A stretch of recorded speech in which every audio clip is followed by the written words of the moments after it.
बिस्मिल्लाहिर्रहमानिर्रहीम। Dear students, I am Usman Habib और आप मुझे देख रहे हैं मोहम्मद अहमद नज़ीर यूट्यूब चैनल पे।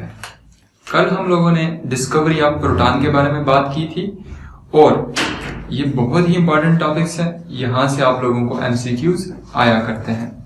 अब आप लोगों ने इस चैनल को सब्सक्राइब करना है और यहाँ पर रजिस्ट्रेशन जो है वो बिल्कुल फ्री है और आप सारे सब्जेक्ट जो है वो टोटल 5000 में पढ़ सकते हैं। तो अभी हम पढ़ने वाले हैं डिस्कवरी ऑफ न्यूट्रॉन के बारे में। शुरू करते हैं कि न्यूट्रॉन की डिस्कवरी कैसे हुई।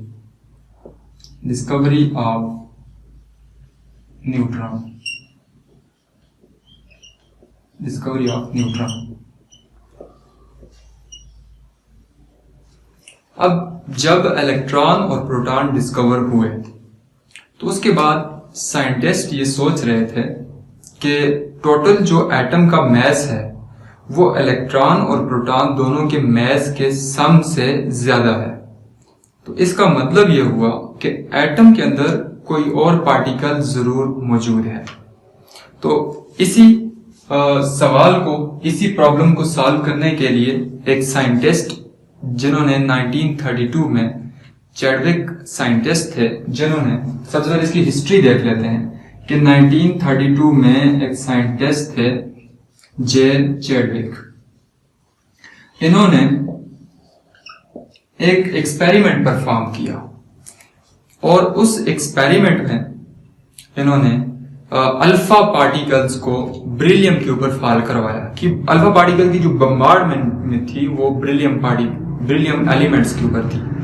तो यानी जो डिस्कवरी ऑफ न्यूट्रॉन है वो एक प्रोसेस में हुई। वो प्रोसेस कौन सा था? वो प्रोसेस था रेडियो एक्टिविटी।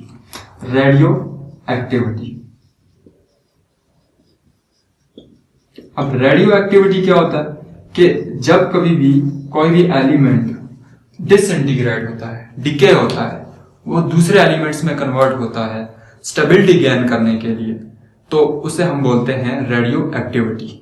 अब रेडियो एक्टिविटी जो होती है वो एक तो नेचुरल रेडियो एक्टिविटी होती है, एक तो आर्टिफिशियल रेडियो एक्टिविटी होती है। जो नेचुरल रेडियो एक्टिविटी होती है जो अपने आप स्पॉन्टेनियस होती है, और जो नॉन यानी आर्टिफिशियल रेडियो एक्टिविटी होती है वो पार्टिकल्स की किसी एलिमेंट के ऊपर बम्बार्डमेंट करवा के की जाती है। जैसे इस एक्सपेरिमेंट में क्या हुआ? इस एक्सपेरिमेंट में अल्फा पार्टिकल्स जो थे, अल्फा पार्टिकल्स को स्ट्राइक करवाया गया। अब अल्फा पार्टिकल्स जो होते हैं वो बेसिकली हीलियम का न्यूक्लियस होता है। अल्फा पार्टिकल बेसिकली हीलियम का न्यूक्लियस होता है।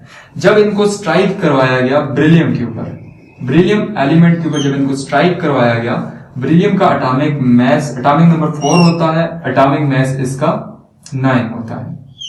जब इसके ऊपर फॉल करवाया गया तो ब्रिलियम के ऊपर हीलियम की जब स्ट्राइक हुई तो ये जो 4 + 2 कितना हो गया? 6। यहां पर जो न्यू एलिमेंट फॉर्म हुआ उसमें एटॉमिक नंबर 6 और 9 + 4 13, एटॉमिक मैस 13 का एक न्यू एलिमेंट फॉर्म हुआ।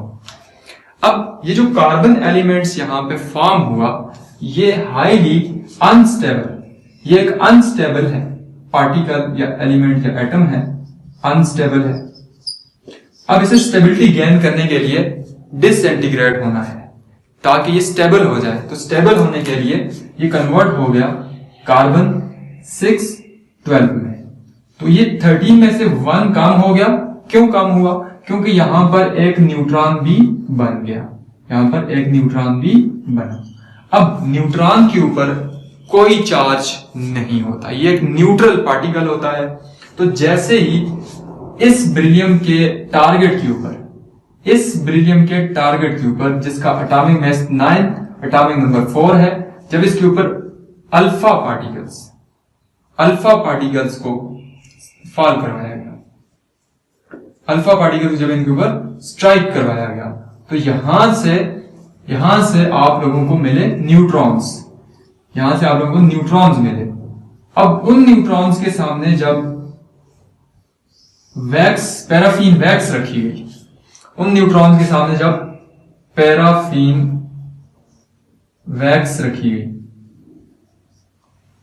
तो पैराफिन वैक्स के अंदर जो एटम्स थे उनके प्रोटॉन नॉकआउट हो गए। तो यहां से प्रोटॉन नॉकआउट हुए, प्रोटॉन नॉकआउट हुए। तो ये थी डिस्कवरी ऑफ न्यूट्रॉन। 1932 में जे चैडविक ने रेडियोएक्टिविटी के प्रोसेस में इसको डिस्कवर किया और बेरिलियम के ऊपर अल्फा पार्टिकल को फॉल करवाया गया। अब अल्फा पार्टिकल्स कहां से आते हैं? ये आते हैं पोलोनियम से, और पोलोनियम से जब ये अल्फा पार्टिकल्स आपको हासिल होते हैं, उनको बम्बार्ड करवाते हैं बेरिलियम के ऊपर, उससे बनता है कार्बन का आइसोटोप कार्बन 13, जो कि अनस्टेबल होता है। स्टेबिलिटी गेन करने के लिए कार्बन 12 की फॉर्म में चला जाता है, वहां से एक न्यूट्रॉन निकल जाता है। अब ये जो न्यूट्रॉन था, इसकी डिस्कवरी हो चुकी। फिर इसके ऊपर चार्ज को चेक करने के लिए इसे इलेक्ट्रिक फील्ड से पास किया गया और फिर इसे मैग्नेटिक फील्ड से पास किया गया। तो वहां पर इस पार्टिकल ने कोई डिफ्लेक्शन शो नहीं की।